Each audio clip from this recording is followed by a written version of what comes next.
Hello and welcome to the Weed Out. This is where we cut through the bullshit and weed out the nonsense.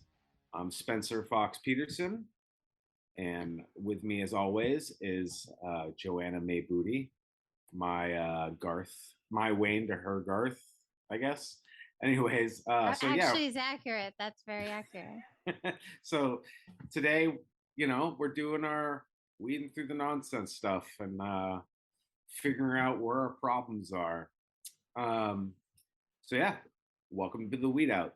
What are we talking about today? So first we were going to talk about data just generally, and then of course, you and I tended to go towards like crime and policing. So we'll talk about how data can be used by the media and the police. And then we'll of course try to wrap up with some good news and local updates. Well, the data gets used every day for good and for evil and benign. And obviously data going forward for us as citizens in the interconnected world,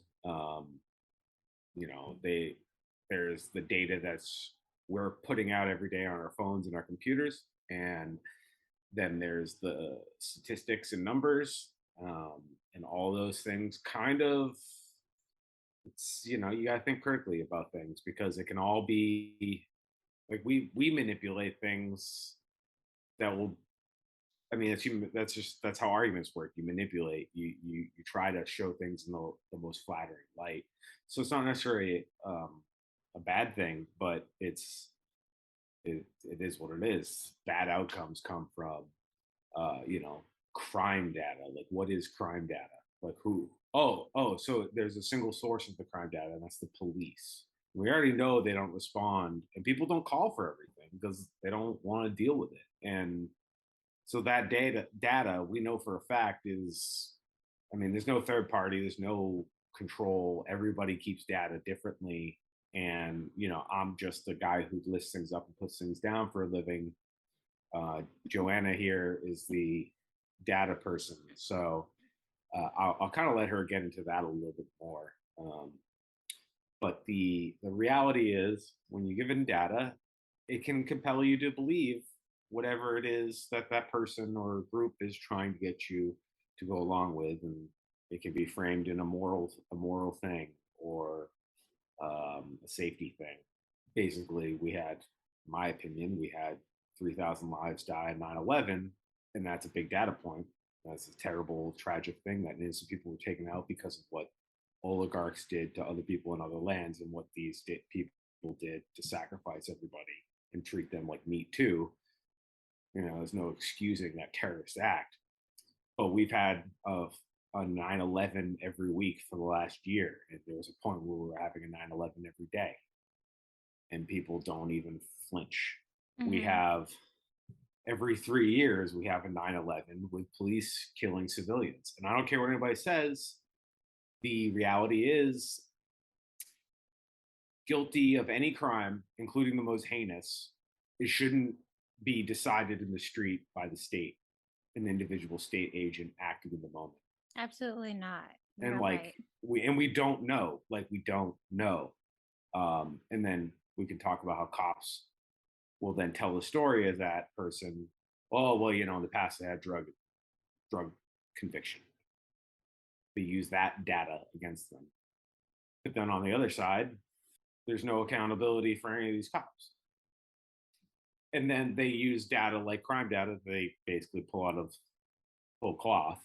And it's like, nobody seems to question it, and it's frustrating. So I guess what we're going to talk about is how to think about data. And data can literally mean these big studies. It could be that 40% of cops, you can Google that, where 40% of cops and cop family members self-report domestic violence, and that's what they self-report.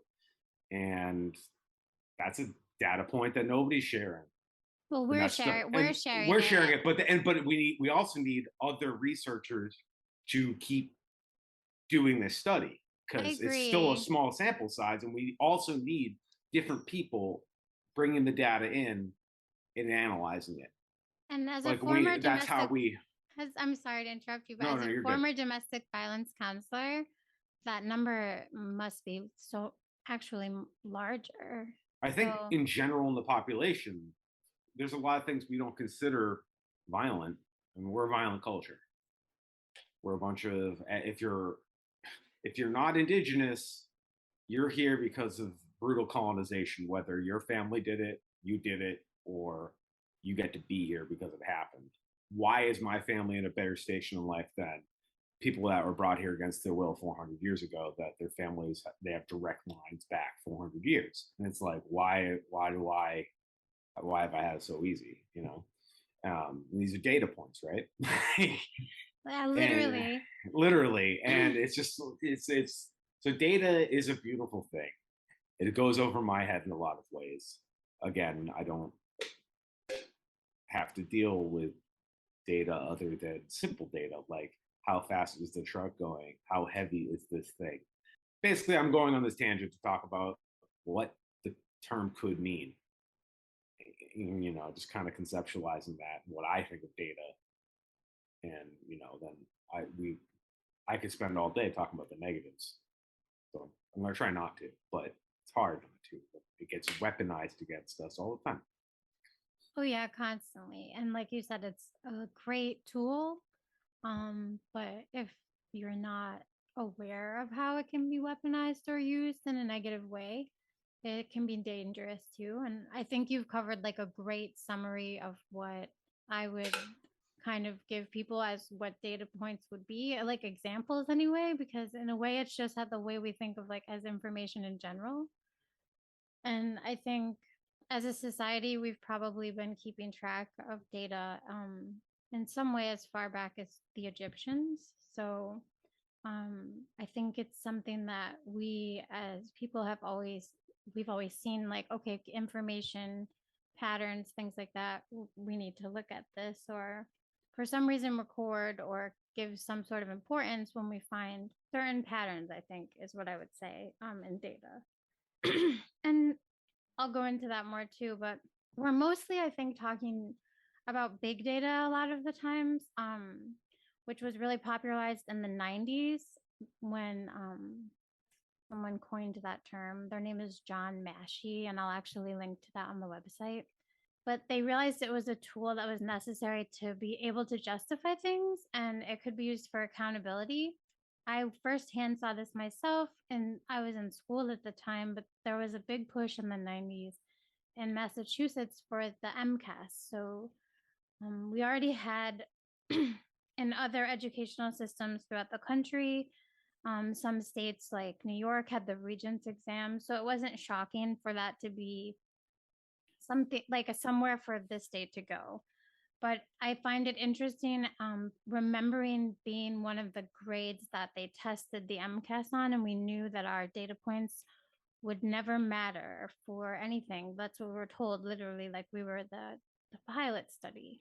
LOL. And and when they told us that, there were entire essays that me and some of I'm sure the other students, I remember talking to my peers, like we would just write nonsense because they basically upfront told us like this won't give you the like eventually if you did well in the MCAS long term like you'd get tuition to like a state school maybe waived, which isn't crazy amount, but that we were just literally being put into these long testing sessions, really long testing sessions for what just for the data points so that they could have it. And I understand now as someone who's gone to school for that why, but as an eighth grader, when, and I wasn't that much of an unruly one other than to write ridiculous essays, but there were probably a number of us. So then I now as an adult wonder like when the MCAS started being something people questioned because it wasn't working, I wonder how good their pilot data was. So that's just one example, and it's an anecdotal thing to just me in my classroom, of course.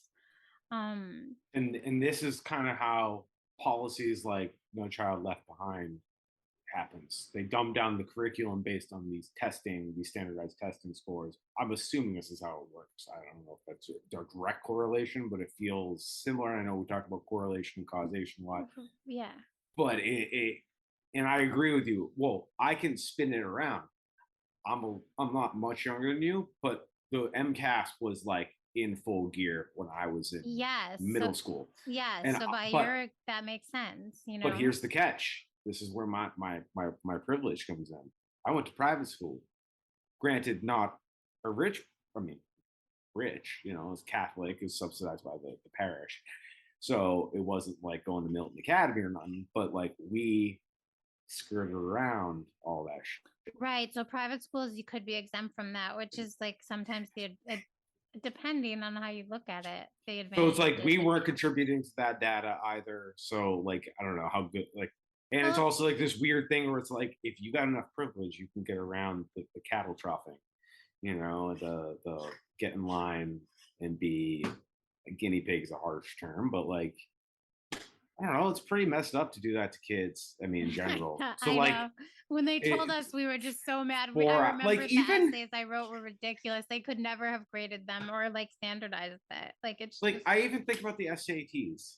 oh yeah, me too. A lot. Those, I mean, most standardized tests are also Again, like racially this is skewed. right. Maybe we should do an episode on We'd have, I SATs and mean, how it's a gatekeeping tool. But like, it's horseshit. Like, you could go up 250 points if you paid for a class, and the guy basically taught you how to read the test. yeah, I mean, it's all based on privilege and like societal standards and stuff like that. I'm sorry, It's interesting though. Like I worked it at doesn't measure. It doesn't measure your CPU speed. You know what I um mean? It doesn't no. like it's not I an test accurate reflection poorly. of some. Oh, I do right down the middle, baby. I got that B. I got that. I got 600, 600 for a total 1200 out of 14. Is that what? It's changed since you and I. Yeah, I had like I came out with an 11 something, maybe 1160. The first took it once, and I didn't have any like prep, and just ended it there because I wanted to go to state school, and I knew that was good enough. Right. I Well, just here's the don't thing. test well. I just don't. I told my mother after I got the first round or whatever. I don't know if it was a practice round or an official round, and she was so pissed that I only got 1200. And I remember being like, all That's right, really good, I actually. and she because my sister whatever actually did better. It's like I knew that test was bullshit when I was taking it, and I was just going through the motions.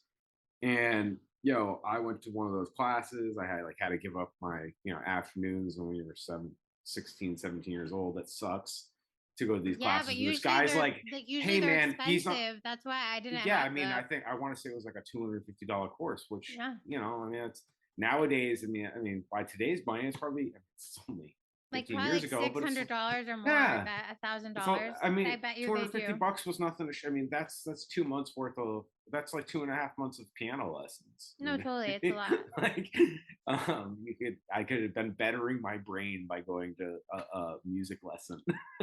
But again, I'm grateful for the opportunity, but Totally. I mean, I ended up going to state school. and Anyways, those. Yeah, I mean, sorry, that's just my tangent. you're fine. You're fine. I don't know why I'm apologizing. I don't apologize for things very often. I'm in the apologizing mood today. All right, I'll remember this. Well, don't hold it against me. I won't.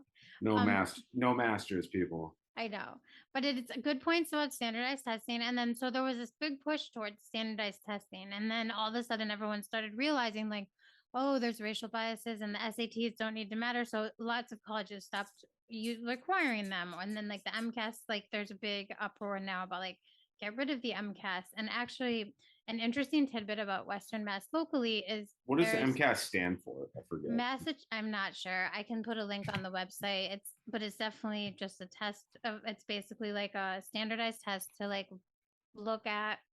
That's why teachers Is don't it like linked to budgets? yes, and Yeah, because and like that's why it's and horseshit. well because if you're not like meeting well and also it's used to Oh, like your see if students your suck. We're schools gonna give you less money. right. So you have to It's like teach to what? the you have to yeah. So teachers complain because you have to teach to the MCAS. Which is dumb Right, because but you're so not going with it. You're trying. Kids don't learn that way. well, right. So you'd still want to do measures of like what they're learning somehow, and there Yeah, are ways to do but that. But like you like, can't make it so rigid. well, and I think that so that's the overall argument now is like finding that middle ground. But so and very interesting tidbit of all into all of this is this company locally in Hadley, Mass. called Pearson is really kind of spearheading and like one of the main companies that worked on standardizing tests like across the entire United States. And I worked there for a short time in 2013 and was able to see like the direction of data at that point. Like you could see that they just basically worked with almost every state and we're trying to expand it to work with them on standardized testing and not just to assess the students, but to come up with a standardized assessment for teachers. And you could see that like big data, like they were going to be willing to pay any employee that was interested to go to classes to take like data science courses, even if they thought you were a good fit, because they really saw that that was like one of those niches. So that's like very close to UMass. So it paired with the UMass big data. Like UMass has some data specific research programs that are actually very interesting. But Pearson, I'm not saying like I think they're a good or a bad company either way. They just definitely are one of the companies that are like largely involved in a heavy number of the standardized testing that goes on across the country, specifically. And like Spencer mentioned, my academic background was heavy in statistics and data science, so I feel comfortable talking about it and even talking shit to shout out Nate Silver someday. Someday we'll talk Nate Silver. I mean, that's just a mediocre white dude getting it right. No, he gets Like, it wrong I mean, though, usually, I honestly. mean, it's like because the way you collect political data now, it's so antiquated, and it's just like voter suppression. I'm sure it's manipulated to like manipulate us. Well, that I can't even go down the Nate Silver pathway right now. right. Well, It's too, it's like too large and big for me. think about Cambridge Analytica or any of those things. Like we should just just Google Cambridge Analytica. I mean, that's a whole book worth of stupid shit. That's how it's hurt us with that data. But you're right. So like we've talked about patterns, and for me, like I feel like the easiest way for people to look at data, if it's not their background, is to think about patterns in general and sit with that. Because if there's a pattern, it can mean a number of things. So it could mean there's a coincidence. It could mean that this coincidence tends to happen for a reason, but there are so many variables surrounding specific patterns and data points to take into effect. So I think one thing I always like to remind people of is there's Trigger no warning, horoscope people. yeah, I know. And also like people who think things are proven, like there is no proving anything with data. There's only being able to make very strong suggestions based on the trends that occur. So of course there are life-saving types of studies where they're clinical trials focusing on drugs, and they are going to try to account for as many errors as possible. And typically, they will minimize the risk so much that they can say, like, we are certain to this degree, and it could be 95%, that the data we've gathered will suggest, what we're giving you is safe and good for most people, most individuals. That's why you'll never see scientists tell you they have like 100% accuracy with data, because I've never seen that happen. So with data, there are always outliers. And in some way it's a beautiful thing, and in other ways it is also scary. A way that we could talk about something we could talk about that we were talking about at the beginning, you mentioned Spencer too, where it can be used negatively. I think we could talk about, I had thought we could anyway, upticks in crime locally. So that's something where it's always like you see in the media, like, wow, crimes are going up, like the police need more money. And Oh, also notice when they put a data point in front of you, including us, anybody puts a data point in front of you. There's also other data points that they're not telling. right. So when you hear about retail theft, how come you never hear about wage theft, which is actually a bigger problem? And that's just a fact. Like that money can be accounted for. Right. And that's what our government knows about. Well, because you know why we need to arrest people for petty crimes to fill our prison systems so that we have slave labor to prop up capitalism. Sadly, that is what it is, everyone, and we can get into that more someday. But it's again, really, we're not a communist, we're not anarchists. All those people are welcome. We're abolitionists. we believe like, listen, this isn't going to happen. Taking down capitalism and the effects of capitalism is not going to happen in our lifetime. It has to I don't literally think be. so, but we'll I think see, it has to be bred. I think it has to be. I mean, this is disgusting. I'm saying this, but it has to be like bred out of the culture. I don't like that term, but it I don't needs. either, but as a non-breeder, but it's okay. And I don't like I mean, weeding out people either. Like I No, want we're to weed not out the talking about that. philosophies and all that stuff. And the reality is, every human being has the liberty to feel and think and have the ideas they want to have. Well, We can't criminalize ideas. I think no, that's that's you like can not have what your we can do. ideas, but when they become actions towards We have to others, talk about values. We just have to yes, talk there are about values. consequences too. There are consequences, and there are things that are just wrong. And this is why we're abolitionists, because it's like you can't be a just police officer, Well, because there are some things that are reasonable to take to remove somebody from the community for, at least for the time, for that moment. And then there's other things that well, harassing a homeless person. right. It's like, I know it's maybe the law in that town, that ordinance, right? It might be an ordinance, whatever, to shoo them away. Like, that's so fucked up. It's just like fucked up. It's Well, like, so that's you're like, oh, and pointing then out, you get to do the Nazi thing. Like, I was just following orders. Like, well, your orders were bullshit, so you can't be a good dude, like a good dude. You can't. Let's be real. I mean, this is one of the few professions left that's totally male dominated. Totally. Like, women can't get into that. And so let's just call them all dude bros, because that's who they are. They're meatheads, and they think they're way of the highway. And you know, we don't talk about the data about them killing people, the rates they kill people. Do you know they kill 500 dogs a day in what in the year? United States? Every day. Well, let's Google that. Every Sorry, day. Yeah, yeah. Let's check this, and we'll have to link. But that's so true. I that is It's a an lot. It's a lot. I mean the police kill humans at an alarming rate, so I'm not at all surprised. And that's Maybe it why was like a 500 to 1 ratio. For link every we'll human link. they shoot 500 dogs, because Okay, well, they shoot about they shoot about, what is it, like 1,100 to $1,300, kill somebody about 1,100 to 1,300 a year, civilians. they murder a very we can link to the amount of people that are murdered by the police every year, and we can also It's link to the amount of dogs that are murdered by the police every year as well. right. But the point is, Those are all data points those are data points that we can and put those up. It's that's not us cold making hard. it up. It's That's the real. stuff they're telling. That's the reports they're writing. Right. Yeah, officer involved shooting. You ever notice they always use the passive voice? Well, and when we say like, wow, crimes are going up, it's like, okay, what are the crimes? And you just mentioned a great example. Like homelessness is becoming criminal. And I feel like that's something. Well, it's always been everywhere in this country, even where they're nice, like Northampton, Massachusetts, up the road here from Holyoke. Nice little liberal town, Smith College, UMass down the road, Amherst College. Some quote unquote chill people. But the reality is, even their police in Northampton aren't the most scandalous, and they aren't even that bad to the homeless. But they still shoo them around town.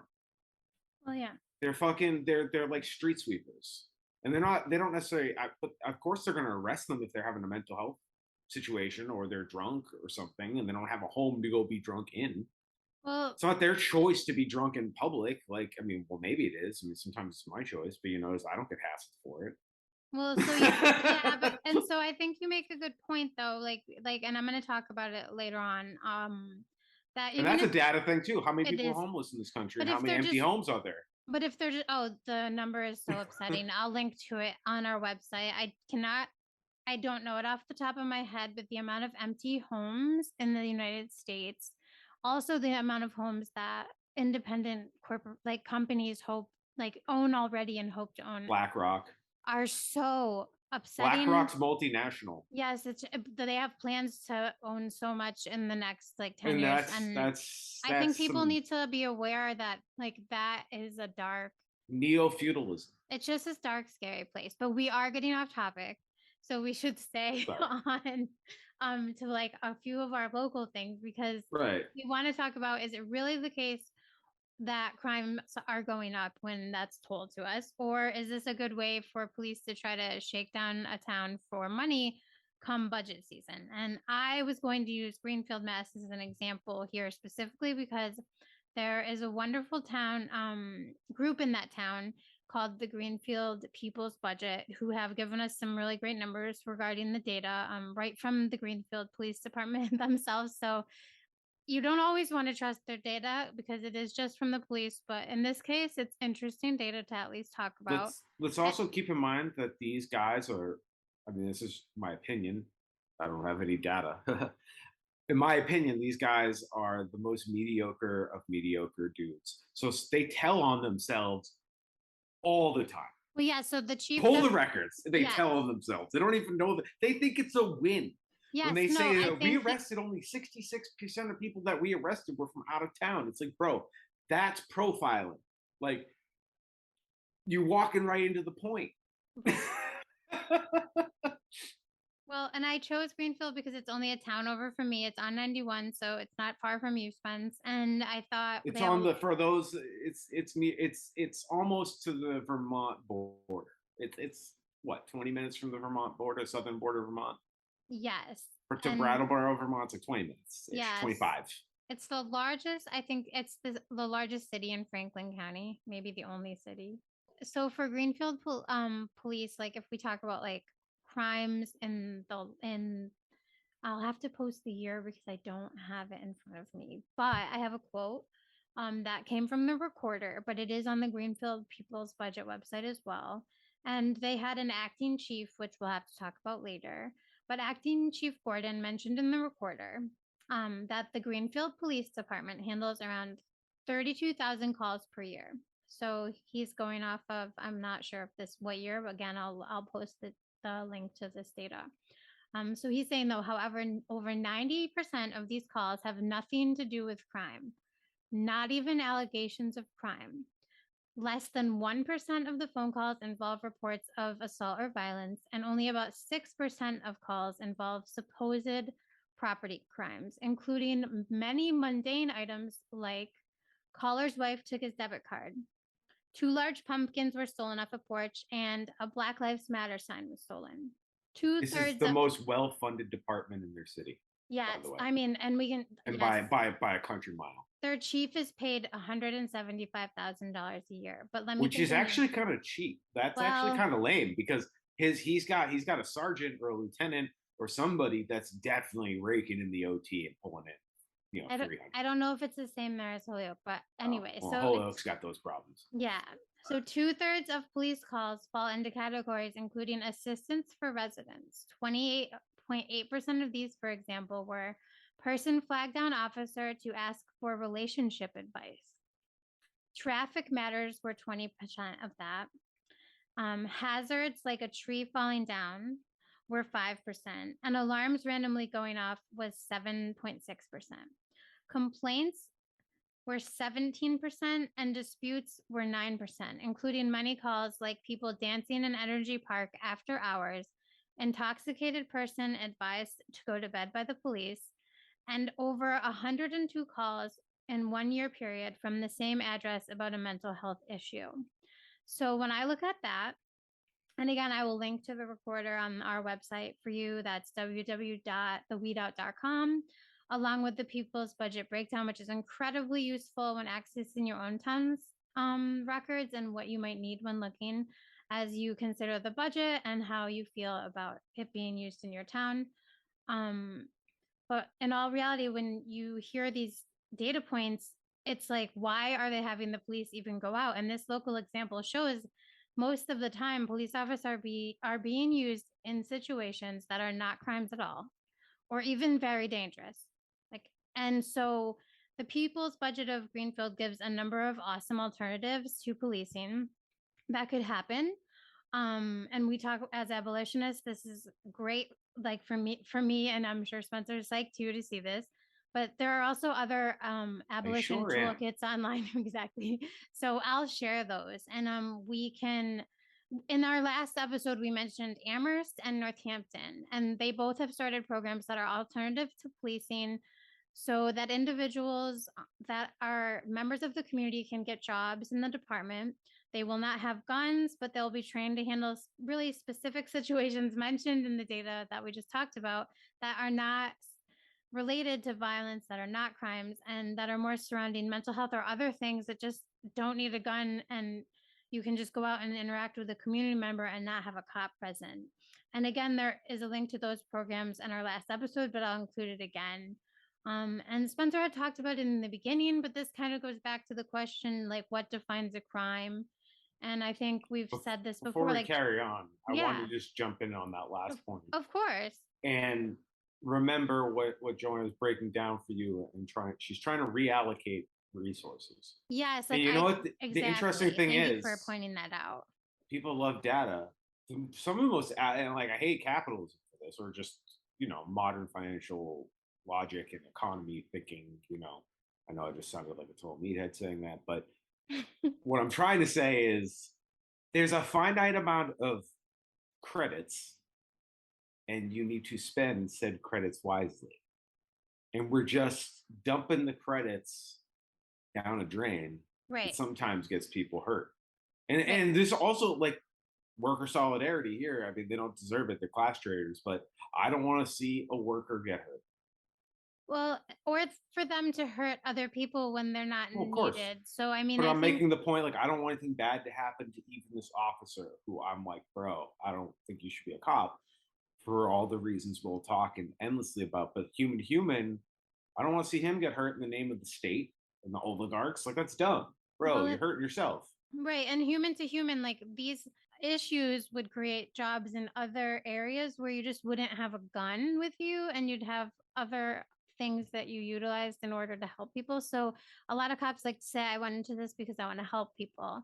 So if that were the case, then they should be really happy to just join a new department that didn't necessarily have a gun involved, but they still would go out and help the public. So I do challenge police officers in that respect. Like, if that's what you have to say, like, why would you care if it's a different department and you don't have a gun when the violence is so low? And I know in some towns and cities, these numbers will be higher. I have cherry picked my data today from Greenfield, Mass, but I could cherry pick more. I would still have this challenge and question to officers in those communities because there are too many police in those towns, I'm sure, too. There's a cultural issue too as Americans, and I'm saying this is weirdly a proud American. We have this attitude, and we need to change this attitude. We need to reframe the way we look at the world. But we have this attitude of, you're not taking me without a fight, no matter what. It could be like, and I'm not saying every individual thinks about that in every scenario, but like, we're so accustomed to that logic. The only way you're gonna help somebody that's in a mental health crisis, drag them out by their hairs, because I'm not having no man in a white coat put me in a straitjacket. You're gonna tackle me and take me down. Like, that's how we, it's the individualism thing kind of breeds this. The only result we can think of is something so punitive, Yes. and it makes sense. It's the only thing that makes sense to us as a collective. Because even I catch myself being like, I hope Trump goes to jail. I'm like, wait, nah, I don't want that on him. I want him to have to live like a regular broke ass motherfucker. Yeah, but like you said, it's ingrained in us from programming and just in our societal upbringing to, like, it's puritanical based, it's religion based, to have like punishment and, fit the crime. I mean, I've heard that so many times too. Like, Another made up ridiculous if I scale. even think about like sexual assault things compared to others, but nevertheless, I don't want prisons at all. I want prevention of these things happening, but also I want ways for people to be able to have rehabilitation if necessary, not be tormented by the state. So I feel like a crime, like we've talked about, changes based on your societal views at the time. What is or what is not moral? Like, look at marijuana, for example. Or I think, is it in Texas, you can't have like a certain number of dildos or it's illegal. I I can't think remember. I don't think that law exists anymore. But Ted Cruz famously, I think as the attorney general or whatever he did, he famously had to like carry on that case. Oh my So gosh. that kind of dogs him, which is That's Just funny. good. I'm glad. Yeah, and I'll share that, but it's just on our website too, a link to that. But those are just examples of like things that are absurd reasons, and there are so many. Like when I was a young person, when I was in high school at 18, that was 98, 99, 2000, that area, that range. Um you would get like if you had marijuana on you and were suspected of distribution, it was 2.5 years, like that was it minimum in prison. And now we have like dispensaries on every street. So I just think it's very interesting how crimes change, and obviously it's very dependent. I think the data point here would be money. Towns get a lot of money from taxes, and people are making a lot of money off of marijuana legally now. And I mean, that's great. I feel all drugs actually should be decriminalized. I think if people look to Portugal for some data points there, they'll see that when you decriminalize drugs, you can use the you can allocate resources, like Spencer pointed out, so that you're more apt and able to be able to help people with issues rather than put them in jail and have overflowing prison populations in times of pandemics and great heat waves and all of the horrible things that happen to people when they're in jail. So um I don't know. I guess that's what I have to And say about that. let's put some historical context. Let's have a little history point, and then I'm gonna have a call to action before we, towards the end here. And I just want to bring up, let's think about prohibition and the abolition of prohibition. If that doesn't sum up literally everything that we've been on repeat in this country domestically, it's like the same thing with weed. Weed just happened the last 60 years. Mm-hmm. And now, oh, it took a little while to get some ducks in a row, and it's still not all lined up because it's not legal federally yet. And they're waiting to get their ducks lined up. So these guys that have been setting the stage to have a monopoly right when the market opened, they were ready to go. Like Nick Lachey is like invested in like all these pot places. Oh, I mean, like so many in the people early are. 2000s, he was growing weed like illegally, and they were just kind of all looking the other way because he was getting his shit together to because he knew it was coming down the pipe. Because I don't even know what you call it, insider lobbying. It's like, they know and it's all timed out, and it's for I don't know, it's for the people that don't care about us, regular working folk. But I guess my call to action to the guests, I mean to the guests, listeners, guests to our thoughts, but the listeners, any way you can get data, pull records. It's great. We have some stories we're going to share down the line with our shenanigans with the records keepers, and there's some other people that have records requests in their fights. There's some viral stuff on TikTok, and basically get these politicians and bureaucrats and people that work in these to work for us. And this doesn't have to be antagonistic at all, actually. You can just be doing your due diligence and asking for whatever records you can think of if they exist, and they have to give it to you. And then if they get upset about how much extra work this is, well, all these documents should be just available. You do a thing, you put a memo out, we all can just go. What memos came out today at City Hall of Northampton, Amherst, Toledo, whatever? Let's go. Let's have a chat about making it more efficient. I'm willing to invest in that. And the reality is, those are our documents. Don't forget that.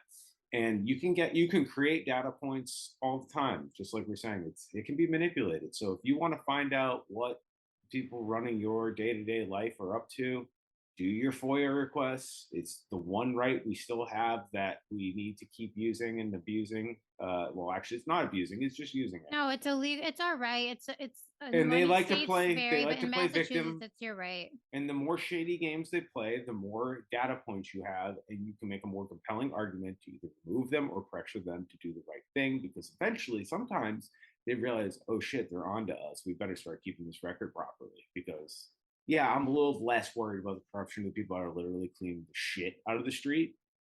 We need that. Let's remember we live in the 21st century, but very quickly we can be back to the dark ages. So It doesn't take much, especially since everything runs on electricity now. We don't have any, everything's tied into the grid, baby. So the grid goes down, we go down.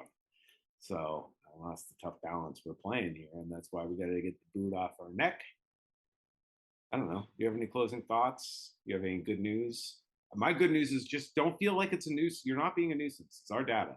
Well, I think you're right. I think, yeah, it's legally, It's your duty, and you'll learn a lot. It's also just legally your right to go to your town website, and most of the stuff is going to be boring. You can find out about crime though that way. You can find out what calls are coming to dispatchers for you. This can, like, if you don't have a group in your town already that has compiled the data, you can maybe look around for one. But if not, like, you can start just looking at what is happening in your town just by the calls coming in to dispatch, or the police blotter, depending on like the information you can easily access. Sometimes you don't even need to do a records request from that. And I'm going to share, or just you can get their their policy on anything, whatever the policy may be. It's good to know, because maybe their policy is outdated, and maybe they just, it's our duty in democracy. Records. It's not just voting here. And I'm not saying you have to be like some nerd or some obsessive person like us. And we're not even that obsessive. There's definitely people we look up to in the Twitter sphere and in real life that hustle and get a lot of good stuff done. Like our buddy Owen, locally, we know people are doing good work because they care, and it's really they care about the future. So the state is ours, and don't feel bad. And remember, data can be manipulated, and that's okay. It's just and it's okay. I just think it's good to remember that as easily as data can be used to point to a finding and hold a group accountable, it can be used to create a false narrative. So on our website, because we're just going to be closing, I'm going to share a story out of Burlington, Vermont, where the ACLU actually intervened with the mayor and the police department trying to use data and crime upticks to get more money for the budget. So the ACLU oftentimes will step in if something's happening like that. And it's a great article. So I'm just going to share that there.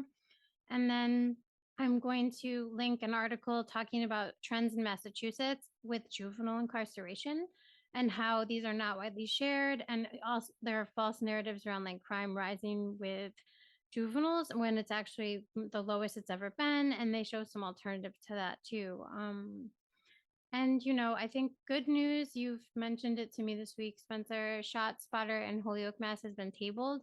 And now is a good time to contact the city council in Holyoke, the mayor, and say a firm no to Shot Spotter. I know Spencer has a kind of like a template and some information that maybe we can put together and share on the website as well. And some other good news, I guess, will just be the weather looks great this weekend. If you have a garden or you're able to get out to a farmer's market, I would say get out there. The end of summer veggies are kind of at their peak, and it's at the end, I guess, not their peak. So you're gonna want to grab those up, stay safe, and all of that good stuff. I say second that, and we can close this episode of the Weed Out, where we weed through the bullshit. Hope everybody has a great day whenever you listen to this, and thank you for joining us on the Weed Out. Have a great day.